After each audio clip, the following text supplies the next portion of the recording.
Shot glass of recovery, working the 12 steps, listen to fellows speak. You can listen in wherever you may be. It's a shot glass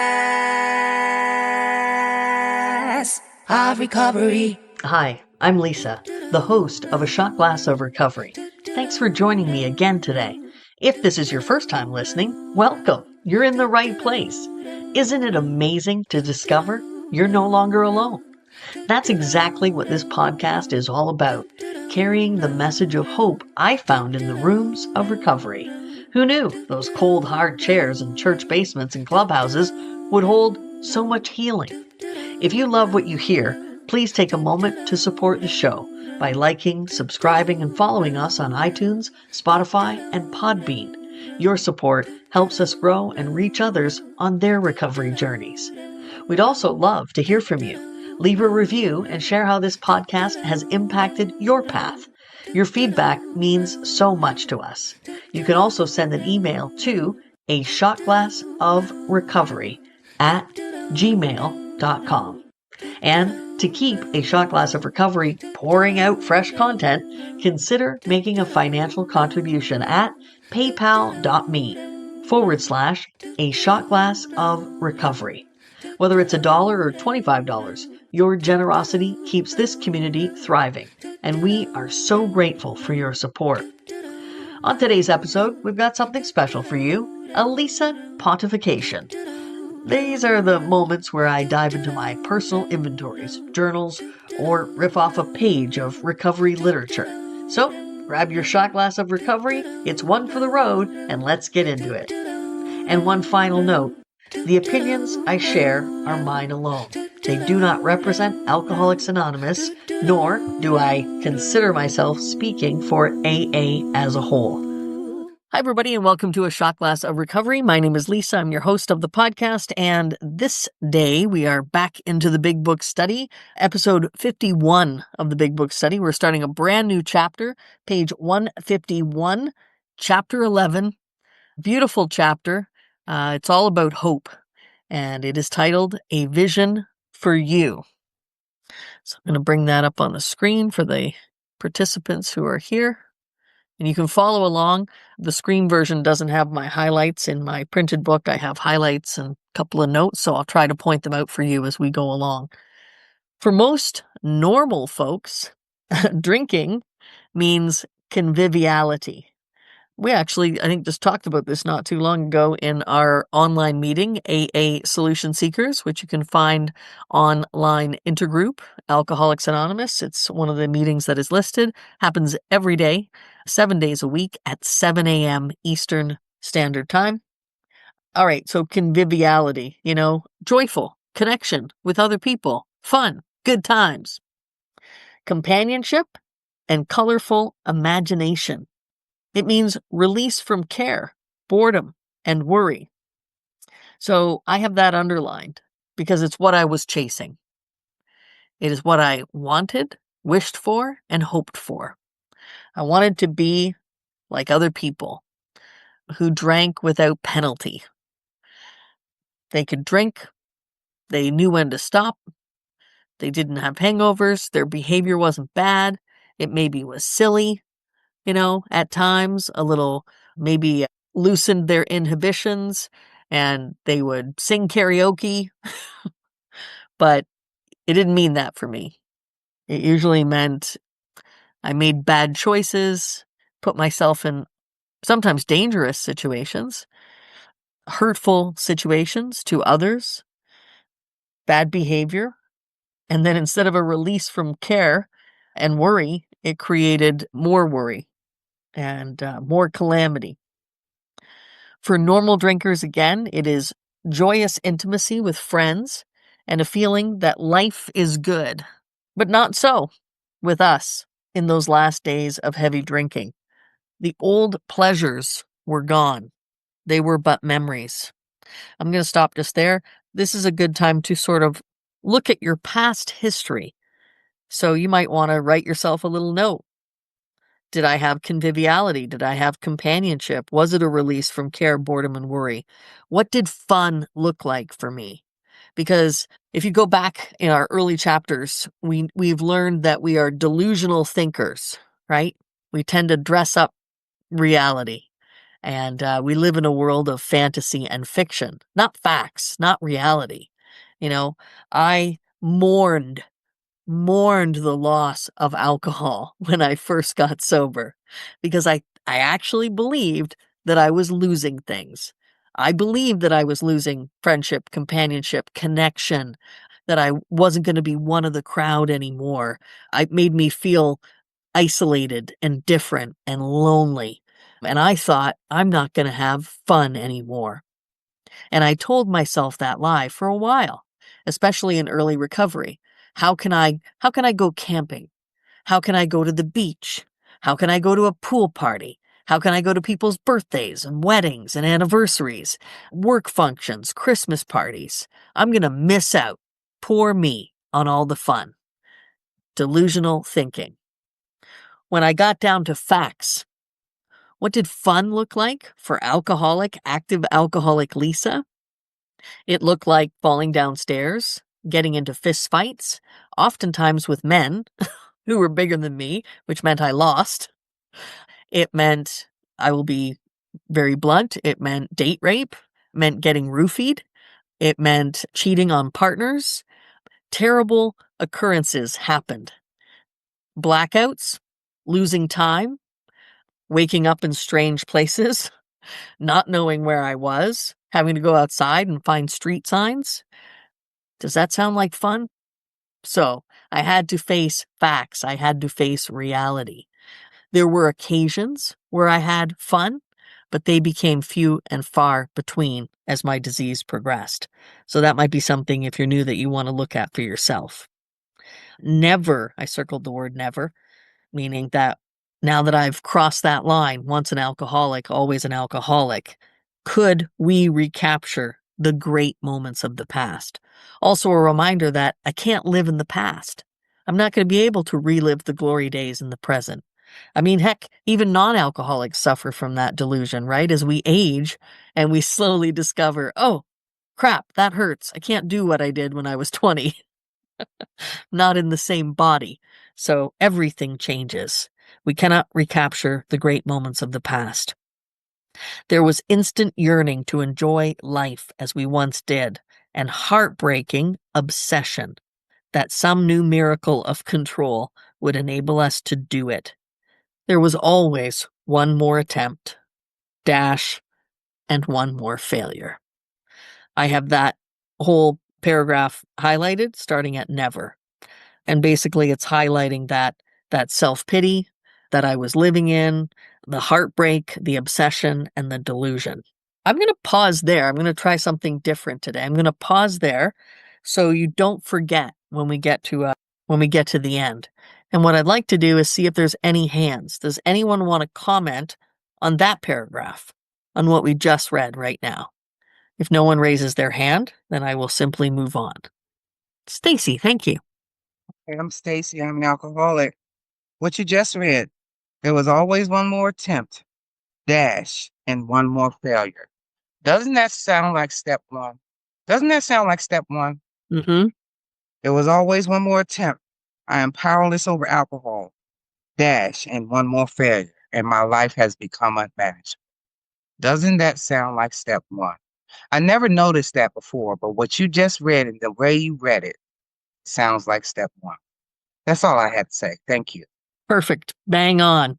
That is a great comparison. So, and I would suggest then that people write that in the margin. This sounds like step one. We admitted we were powerless over alcohol. Dash. That our lives had become unmanageable. All right, so no one else has their hand up, so we'll continue with the next paragraph. The less people tolerated us, the more we withdrew from society, from life itself. I don't know about you guys. Actually, this was the topic in today's meeting. I got home from work and I was laying in bed, falling asleep, listening to the meeting. And we talked a lot this morning about how we felt different, how we separated. We felt we couldn't be a part of, go to parties anymore. And for me in the early days, I remember one of my sponsors, one of my early temporary sponsors, wanted me to come out to karaoke. She liked to sing, but it was in a bar. And I was I was like 2 months sober. And I walked out of there not having any fun. I was vibrating in a state of panic. I was agitated, restless, irritable, and discontent. And the whole time I was there, I did not enjoy myself. I certainly didn't sing. That wasn't going to happen. And all I could do was focus on what everybody else was drinking and the smell of the bar. And it's not a nice smell, especially when there's a carpet. If you've been to an old English pub, the carpet is beer soaked and it stinks. And I was just like, I got to get out of here. So what I learned was, why am I putting myself in positions like that? I'm not ready. I had not completed the steps. I hadn't even begun the steps. So I wasn't removed. I didn't have that obsession removed. I wasn't turning my life over to the care of God. So I had no business being in a bar, even though I wasn't drinking, because that obsession quickly came back. When I first got sober out on the East Coast, I would invite people over for board game night. And I would tell them, this is I know it's going to be weird, guys, coming to my house. It's a non-booze event. And I quickly found out who my real friends were. Instead of 50 people coming over for drinking and a barbecue at Lisa's, there were like 6, you know? And I thought I had a host of friends, but as it says in the big book, fair weather friends, right? Or weathered, hard drinking friends. Those are the kind of friends I had. And they didn't look like board games. I ain't doing that. And I love board games. I've recaptured my childhood. I play cards. My wife and I play Scrabble up here or cribbage. We enjoy each other's company. All right, I'm getting sidetracked as I do. As we became subjects of King Alcohol, shivering denizens of his mad realm, the chilling vapor that is loneliness settled down. I'm not different from society, but I'm telling myself that I am. And yes, a vast majority of society drinks alcohol, but they don't drink it the same way an alcoholic does. I'm setting myself apart, and it's that self-pity that is really driving that for me. It thickened, ever becoming blacker. I don't know about you guys, but when I read these lines, I can remember when. I relate to the feelings that I had in early recovery. It was painful. Some of us sought out sordid places, hoping to find understanding, companionship, and approval. I remember one time with my ex, I wasn't feeling like she loved me. So, of course, I went to a strip club because that is where you find true love, especially when you're dropping dollar bills. And I thought, oh, at last, I've connected with someone. And I have found a woman that understands me until my money ran out. So yes, I definitely found sordid places, hoping to find an understanding companion. And we can do that in recovery too, right? We can all of a sudden, we find people like us who understand our pain and our suffering and our fear and our isolation. And sometimes that breeds a kind of companionship that maybe we have no business entering into. So be mindful of that. Hoping to find, yeah. Momentarily we did. Then would come oblivion and the awful awakening to face the hideous 4 horsemen. Terror, bewilderment, frustration, and despair. Like, oh my God, I did it again. How did I do that? Bewilderment. How did that happen? I had a plan. I'm just going to have a couple drinks. I'm going to recapture the glory days. I'm going to have some fun. Frustration. I'm going to beat myself up. I'm pissed off. I can't believe this has happened again. I'm frustrated. Why me? And despair. That despair, that bitter resentment towards the fact that I can't drink like normal people. Unhappy drinkers who read this page will understand. If you've been there, that paragraph hits home and you understand. I have that sentence highlighted. The oblivion, the awful awakening, and unhappy drinkers who read this page will understand. We'll pause there. Does anyone want to interject? See, I get to interject through the whole thing. So all I do is interject. Stacy, yes, thank you. Come in. Oh, I'm sorry. That's I okay. just wanted to say incomprehensible demoralization describes it. Mm-hmm. Absolutely. I wish you guys could hear the loons. I have loons behind me. Carla, come on in. Hey guys, I'm Carla. I'm an alcoholic. Yeah, I got loons, but I think they're in my head. Yeah, so I'm well acquainted with the four horsemen, and especially like you were saying, Lisa, about, waking up the morning after and, oh my God, where's my car? Did I hit anybody? You know, I mean, it was not a way to live. But what I found too, towards the end of my drinking, was that I was acquainted with them when I wasn't drinking as well.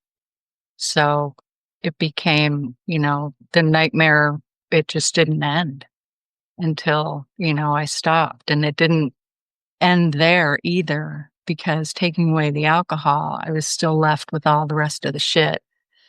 And it wasn't until, I started getting into the program and the steps and really meaning it from my heart and not my head that, my head started to change a little bit. So that's it. Thank you, Carla. Yeah, and we learn. First, we come here just because we have a drinking problem, right? And then later we realize we also have a thinking problem, which for me has kind of goes hand in hand with the drinking problem. I got a drinking problem because I had a thinking problem, and I was trying to solve the thinking problem with drinking. And when drinking stopped working, then I tried to solve it with other outside issues, and it just, continued to spiral out of control. And we get a release from the thinking when we practice these principles in all our affairs, when we start to apply the 12 steps and the 12 traditions in the day that we're in. Every day, we can solve things by looking at them differently. Like, this is a step 1 problem, or this is a step 3 issue. I've got to turn my will over to God. And I can do that in the middle of the day. I can start over anytime. Margot, come on in. Hi, everybody. Margot, grateful alcoholic. This is reminding me, first of all, those of you that don't know me, I've been in the program quite a while. And for me, this is a refresher course in the big book. And of course, many years ago, especially the early years, I did my big book meetings and all of that. I'm sorry, the dog just started with the squeak toy. But one of the things is, so this is important because a lot of these things I don't remember because it's that long ago. But I'm going to tell you, one of the words that's just jumped out at me is oblivion. And that is something I remember vividly. And after I'd been in recovery for a while, I had a drunk dream. And I was so terrified that I called my therapist and showed up and I told him what happened. And I said, does this mean I'm going to drink again?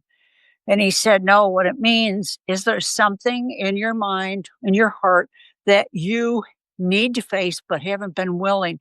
And so you are seeking the oblivion so you don't deal with that. Like you used alcohol and pills to get the oblivion. And, it reminds me that at this stage, I always say there's a drink out there with my name on it, but there's not another recovery guaranteed behind it. So it's like, for me, it's a little bit different experience because it's so long ago. I don't remember a lot of those things you're talking about, but I know I've been there because I remember vividly blackouts. So I know I did a lot of that stuff, but it's like, wow, this is just a whole different experience. And that is why I'm here. For me, this is remedial big book. So that's enough for me now. Thanks. Big Book 101. Yep. Excellent. For those of you who, especially if you're new, your first drinking dream is an absolute terror. It's a panic, right? We exactly like what Margot said. We wake up, we got the sweats. We're like, oh my God, did that actually happen? Was that real? I can remember it. I can remember tasting it in the dream. And it was so vivid and so real. I thought it had actually happened. And I woke up in a panic. I'm like, oh, and then the relief. Thank God. It was a nightmare. It was a nightmare. I don't have to call my sponsor and say I relapsed, right? It was in my head. And what was explained to me is, for example, 16 years ago, I ended a relationship with my ex-partner. Do you think I never think of her? I actually had a dream and her face was in it 3 nights ago. And I kissed her forehead and I stroked her hair because she was having a difficult time. And then I woke up and I was like, why am I dreaming about her? I rarely see faces. I rarely see like people I know. I see faces in dreams, but not people I recognize. And so that was weird for me. But it's okay because I had a relationship with that person for 10 years. And even though it's 16 years ago, of course they're going to be in my psyche and my subconscious. So is alcohol. How long did you have a relationship with alcohol? 15 years? 20? 30? Makes sense that you're going to dream about it once in a while. So don't panic. Get it off your chest. Talk to your sponsor about it. But believe me when I say it's 100% normal. All right. No hands will continue. Now and then, a serious drinker being dry at the moment. So we're talking about somebody who doesn't have any program says, I don't miss it at all. Feel better, work better, having a better time. As ex-problem drinkers, we smile at such a Sally. And we're not talking about the girl's name. We're talking about foolish thinking. Not all people who say that are named Sally. Oh, Sally, such a foolish thought. No, we're talking about the foolish thinking.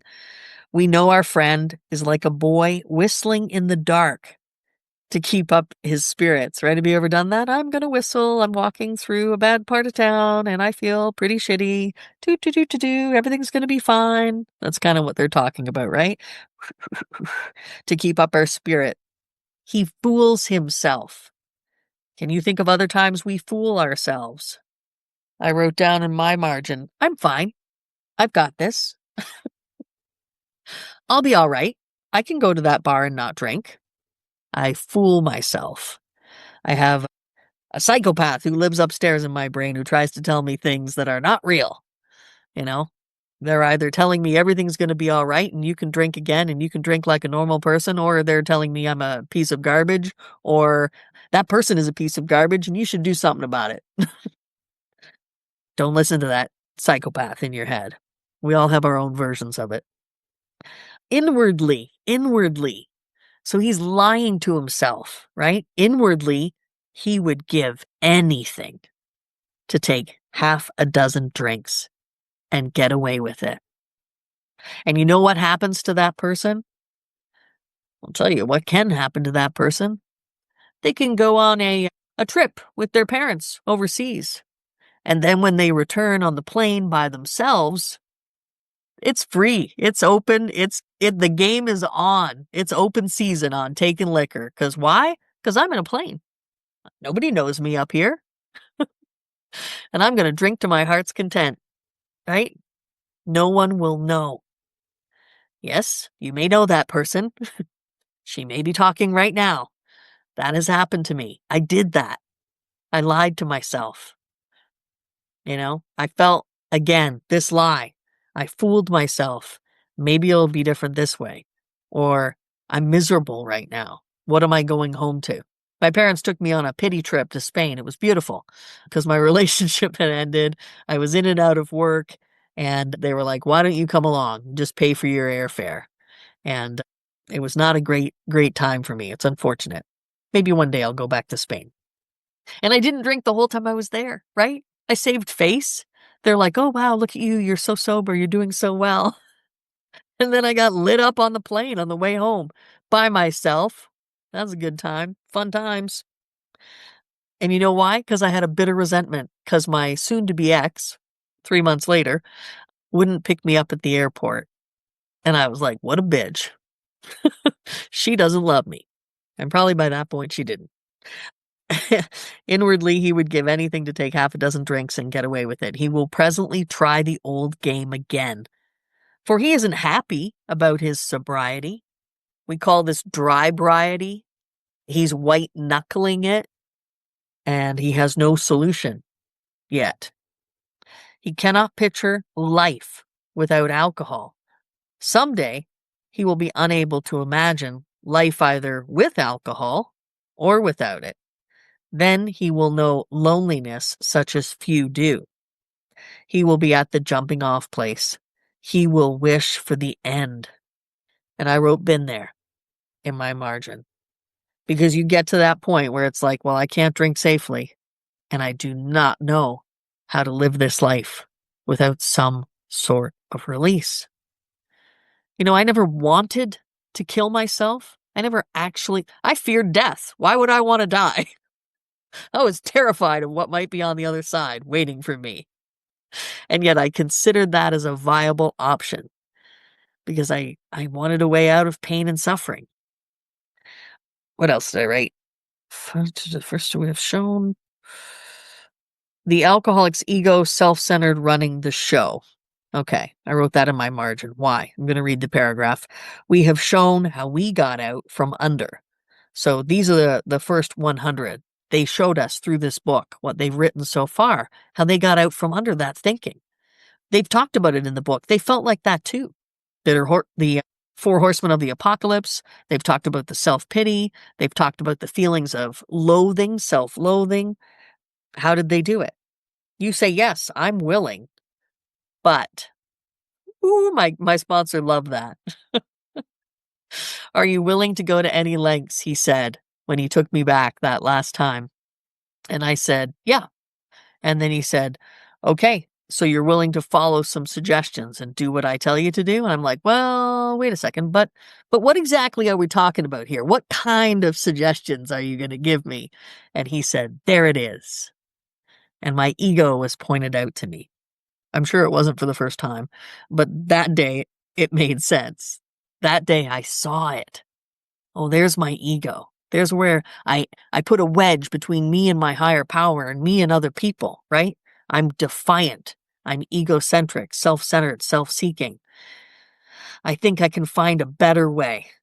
And all of a sudden, like someone's lending me the hand of AA and I'm like slapping it. I don't think I want it that way. Oh boy, that ego. But am I to be consigned to a life where I shall be stupid, boring, and glum, like some righteous people I see? I know I must get along without liquor, but how can I? Have you a sufficient substitute? The alcoholic asks. 1, 2, 3, 4, 5, 6. I have the word I circled 6 times as it appears. That's a great reminder of my ego showing up. Me, me, me, me. Yes, there is a substitute, and it is vastly more than that. It is a fellowship in Alcoholics Anonymous. There you will find release from care, boredom, and worry. Oh, flashback. Go back to the other page. It means release from care, boredom, and worry, right? That's what those other people get, the non-alcoholics, when they have a couple drinks. But I can have release from care, boredom, and worry too. Even the alcoholic can have that. But I get that not through self. I get that through a power greater than myself. Your imagination will be fired. I enjoy life today. I have peace. I used to hate being alone. I'm alone quite a bit on my days off. My wife and I don't have the same schedule. But I don't sit around and mope. I don't feel sorry for myself. I enjoy it when she's here, too. I enjoy the company of other people. But I can be alone with myself. It was a problem before because Dexter ran the show. Dexter showed up and took me to dark places, and I was afraid to be alone oftentimes. But today I enjoy being alone. Life will mean something at last. I'm grateful. I'm grateful for the things that have happened in my life that have led me to this point, that have shown me a different path and a different way. Life will mean something at last. The most satisfactory years of your existence lie ahead. And I've had to give my regret over to a power greater because I have had regrets. And my regret has been, damn it, why didn't I get this the first time around when I came in at 35? Could have had some pretty awesome years. Why didn't I stop sooner? Bullshit, people. Wasting time. Quit it. As the Newfoundlanders say, quit it. Quit it. Don't waste your time. You're not going to get anything out of that self-punishment. right? And where are we? We're not in today. When we're regretting the past, we're in yesterday. And we're focusing on negativity and failure. So don't do it. And thus we find the fellowship, and so will you. And I wanted to talk a little bit about fellowship. I'm just going to pause there. So remember where I left off. I'm going to stop the screen. Does anyone else want to talk about anything that I just shared? Looking for some hands. No. I am Ooh, Stacy. Trisha. I'm Oop. sorry about that. Again. Okay. And then Trisha's next. Okay. All right. Hey, Trisha. I wanted to talk about I circled in. It is fellowship in Alcoholics Anonymous. I circled in because a lot of times people don't know about that in Alcoholics Anonymous. They think it's a fellowship around Alcoholics Anonymous or a fellowship at Alcoholics. It's not. It's a fellowship in. Jump in and sit down. Put yourself all the way in, and that will make the difference. You'll see that you're in with a bunch of people who are doing a bunch of work, and they have a power. They have that power that they seem to feel and experience. That spiritual malady is finally being addressed. And they say, you talked about that. Do you have a sufficient substitute? That's what that sufficient substitute is when you're sitting in Alcoholics Anonymous. And I love that you say all those eyes in there. Yeah, that ego. What are you going to give me? What are you going to give me? I need something. What are you going to give me? And finally, the sponsor says, yeah, I'm going to give you something. And I was running away from so many things. How about being able to sit alone with peace and ease, no matter what the situation is? Wow. What a gift. What a gift we're given. I love that you mentioned that because we are people who are not able to sit alone in peace and ease. I always said, you said that you didn't never contemplate suicide. Well, all my life, I've told God, well, you know what? If I don't like what's going on here, I can always check out. And I'm pretty sure he laughed at that. Like, okay, then you'll just be coming to me. We'll meet anyway. And I've always had that feeling. That's been my head. That's been my head my whole life. But God gave me a sufficient substitute. He gave me you. And I'm so glad that he gave me you. A fellowship in Alcoholics Anonymous saved my life and saved my soul. And so I'm so glad that I'm here. That's all I have, guys. I'll shut up now. I have that little word circled too. And I didn't mention it, so I'm glad that you picked up on that as well. In Alcoholics Anonymous. Trisha, you were waving at the camera, and then we'll go to Joyce.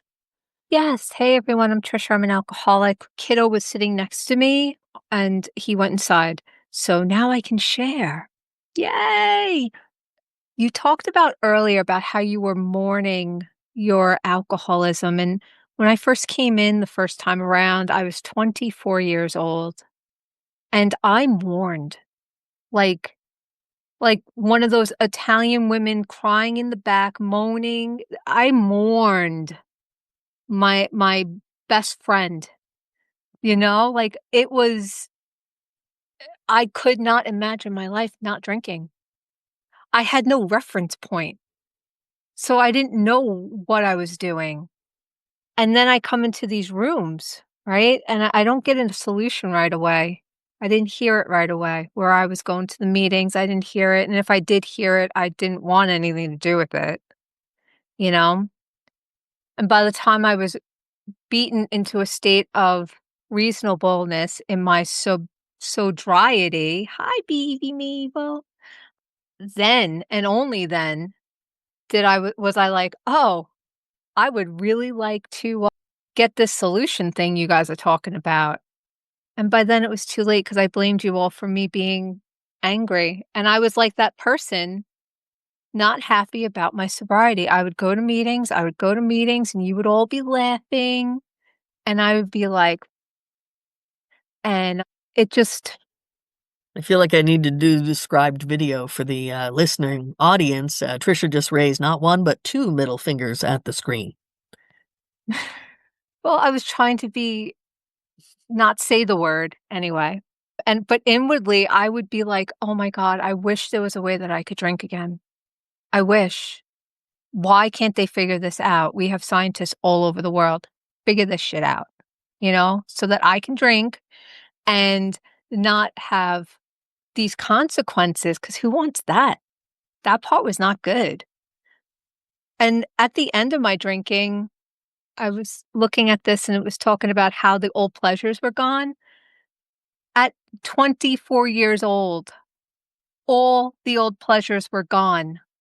I'd been daily drinking at that point for a couple of years. But can you imagine? I felt so broken. I was like, I'm a baby trying to get this program, and I just felt broken. And I love sword places. I'm like, did we hang out in any other kind of places? I like them old man bars, the ones that had like the nasty peanut things and ugh, the grosser, the darker, the better, Hard boiled eggs. Devil, those hard boiled pickled It's eggs. just at one point we lived over the bar. Like we lived in an apartment over the bar and my room was over the keg room. And it wasn't a far walk home. I'll just leave it at that, you know? And to say about the fellowship, the fellowship, man, if it wasn't for that glue, if it wasn't for that cement, where would we all be? I need you guys. You need me. We need each other. That's how this works. We have a disease that wants to separate us and alienate us and bring us apart from others. And our solution is to become a part of, to be in this tribe, to feel love for the first time for some of us. I remember hearing the word when I was a kid, but did I really know what that meant? I don't know. So the fellowship, learning how to be a human through your examples. Because again, no reference point. If you live with a bunch of alcoholics and it's generational alcoholicism in my family, where do I learn how to be a normal person or a dry person, a sober person? I had no point of reference. It wasn't like, oh yeah, that's it right there. So I know I've talked a lot, but there was so much said and I was like, kid, go away. But I love him. So thank you guys. Good. I'm glad you jumped in. Joycey, come on in. Hey, thank you. I'm Joycey, and I am an alcoholic. I get that about the kitty. I'm waiting on my dogs to start barking at the door, ready to come back in. They go out, they come in, they go out, they come in, right? But anyway, there's so much in a vision for you. And, we have at the end of a vision for you, the last two paragraphs, it talks about the fellowship of the spirit, right? And the fellowship of the spirit for me is the fellowship with a higher power, the spirit and the fellowship with y'all. I know Miss Stacy will know where I'm coming from when I say this. I went into just like y'all went into some sordid places. With my addiction, I went into really some sordid places, and I was lucky I came out of those places alive. And I'm not saying that I'm unique when I say this, okay? I'm not unique.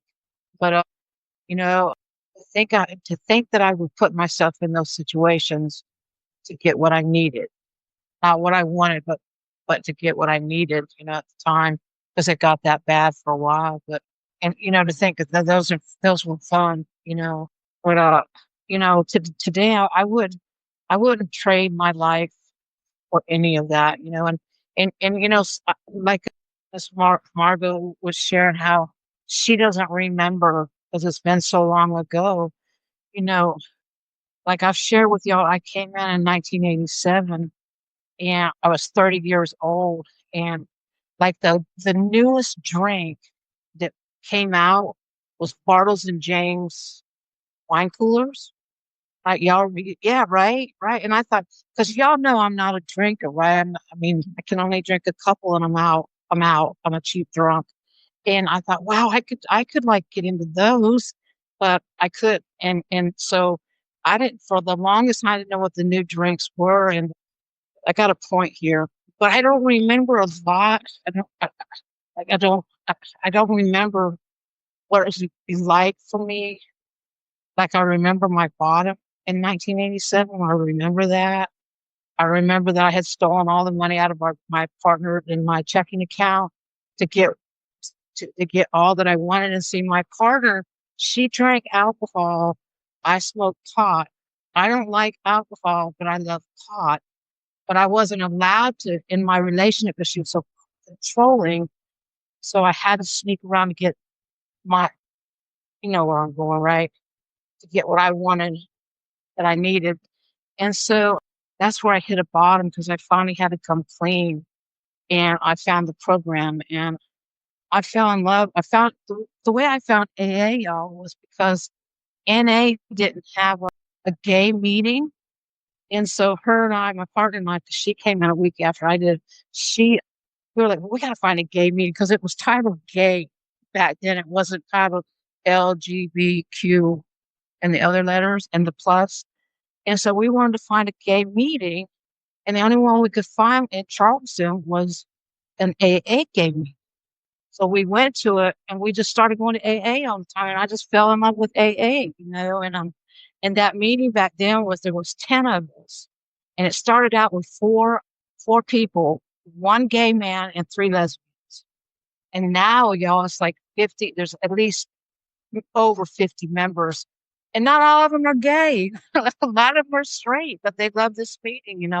But that's how I found AA. And you know, I just know that the fellowship is like, sponsorship is the heart, fellowship is the heart of this program.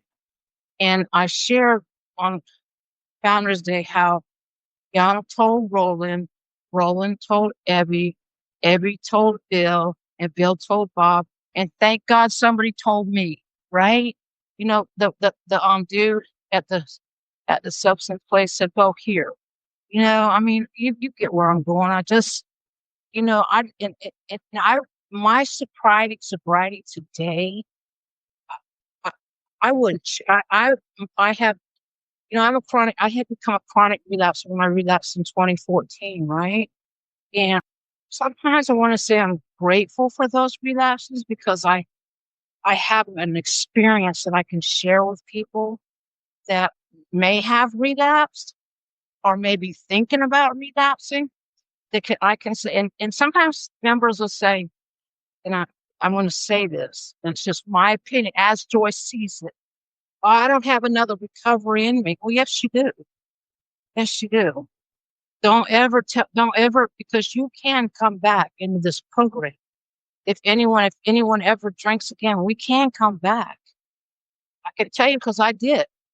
I mean, we all know. But anyway, I'm starting to preach now. But anyway, I love y'all. I have met people through Zoom, and there's a story in the new Grapevine edition about how us Zoomers have met people, and we became good friends, and we visit them, and we do this. So one of these days I'm going to get to Toronto and Florida and New York and wherever, and y'all are going to get to Charleston. I love y'all. Thank you. Yes, I hope so. Yeah, the ORC, the Ontario Regional Conference, happens every year in March 2026. I really hope you all get your pardons or whatever it is you need to clear up your DUI business so you can cross the border. And, who knows, they're stopping us Canadians from going over the border too. There's a couple people who are being held. So yeah, let's hope all that business gets sorted so we can meet in person, in the real. And does anyone else go, who is Joycey in this meeting? Because in the AA Solution Seekers morning meeting, she barely makes a peep. We're just happy when she puts her camera on, and in this meeting, I don't know. It's something about you here at this big book. We love it, Joyce. Thank you for sharing. And we heard two different takes on that, right? One person said, I don't have another recovery in me. And the other person said, thank God I did. And you do, and don't give up. And neither one of them is wrong. This is their own personal experience. And this is the beauty of AA, right? Like letting go of judgment. That's a big thing for me. Learning to let go of judgment and think, well, I can't believe she said that, or that person is wrong. And that's opposite to what I said. That's the beauty of growing up in AA. AA teaches me how to get along with my fellows. So it is a fellowship in Alcoholics Anonymous. I have equals sponsorship. For the longest time, I was just thinking about making friends, I was lonely, couldn't go to the bar and make friends anymore. I just wanted to make friends. And, I've lost people in AA. I've lost people who've gotten a resentment, people I've sponsored who didn't like something I said or the way I did things. And suddenly, boom, sometimes without even notice, it's like they're gone. And I'm left going, what the hell happened? That can be part of the fellowship. And what that teaches me is forgiveness and acceptance and to pray for people instead of hate them and be pissed off and self-righteous. But the other thing I want to talk about fellowship, page 15, the last two lines, we meet frequently so that newcomers may find the fellowship they seek, right? Take that spin on it and get out of self. Somebody else said that. I need to get out of self today. I think it was my good friend Yvonne who said, I need to get out of self today. We meet for other people so that we can show them conviviality and what that looks like without a drink. Page 89, second paragraph. Frequent contact with newcomers and with each other is the bright spot of our lives. You don't believe me? Come to AA Solution Seekers at 6:30 in the morning and turn your camera on and turn your mic on. You will see that is the truth. It is the bright spot for many of us. I work shift work, and when I'm not with you guys, I'm thinking about you. I'm wondering how the meeting was today. Sometimes I, sneak on and just listen at work when I'm probably not supposed to, but it feeds me, and then I feel connected. Page 159, paragraph 3. Scarce an evening passed that someone's home did not shelter a little gathering of men and women, happy in their release, ... constantly thinking how they might present their discovery to some newcomer. What great definitions and examples of fellowship. Board games are fun. Bowling is fun. Hiking is fun. Swimming is fun. Going to the beach is fun. Kayaking, canoeing, doing all these fun things, having barbecues and picnics. AA Information Day, that's always a fun day. The conferences, the roundups, super fun. And fellowship, right? Because we're thinking about how we can share this message with the newcomer. Nothing gets me more excited today. Well, don't tell my wife that. Okay, besides that, nothing gets me more excited today than when I see a new person catch the spark of Alcoholics Anonymous. They get lit up and suddenly they're on fire. Page 160, aside from fellowship and sociability, the prime object was to provide a time and place where new people might bring their problems. And this is from the pamphlet, Problems Other Than Alcohol. Bill states that sobriety, freedom from alcohol, through the teaching and practice of the 12 steps is the sole purpose of an AA group. And in Bill Sees It, page 105, our chief responsibility to the newcomer is an adequate presentation of the program. So you see, we're reminded that the definitions of fellowship are more than just hanging out. It's an opportunity to be selfless. It's an opportunity to share of yourself, to share of your experience. And I think that's where that brotherly love, that sisterly love really starts to take hold. I learned to be a friend in Alcoholics Anonymous. What is it, Stacy? You always say something about losers and takers, right? takers are losers, and takers are losers. And God, I got to get Bob's to speak at the meeting again. He always says it. He says takers are losers, and lose and God, I can't. It seems like I can't repeat it. It's on my wall. I can't repeat it, but he says takers are. He says, I put you on the spot. That's okay. "Oh my Takers are God, losers, that's okay. losers are I takers. takers are losers, and oh God, I can't repeat it. But either way, he says that a person that takes and takes and takes always loses. They always loses because they always have to take more, Mhm. take and take and take more. And so I don't know how he puts it, but I get it off my wall and I make sure that I put it on my screen next time you see. Okay. Yeah. So I went from that to, being a good listener. I didn't listen in the past. I just spaced out. People used to think I was a good listener, but I was like making a shopping list or thinking about something else, anything else. hmm And just waiting for them to finish. Or I was planning what I was going to say, this great moment of what this profound moment of the life according to Lisa. And I am learning to listen, still learning to listen. And I really I owe that to my wife, who is in Alcoholics Anonymous, who is teaching me you don't need to fix me. Even today, she had her grandmother's in the hospital, and she got the news probably not going to come out of the hospital, and she was talking to her mom, and her mom was crying, and then a few hours later her mom does this thing where she's like, oh no, she's going to be fine, she's going to make it, she's going to make a miraculous recovery. And Ashley's like, I am trying to accept where we're at and this is not helping. And then they got in a fight, because her mom says, well, you're being mean, and you're not being positive, you're not being hopeful. So then she calls me, and she told me what she was going through and what she was feeling and thinking and how hard that was and how that hurt. And yeah, that sucks. That sounds hard. I'm so sorry. And she goes, yeah, I just needed someone. I wanted her to be the one that I could commiserate with. And she's not. And I said, that's why you have me. She said, yeah, I just needed someone to listen. I said, and I did that. Like, I did need a cookie.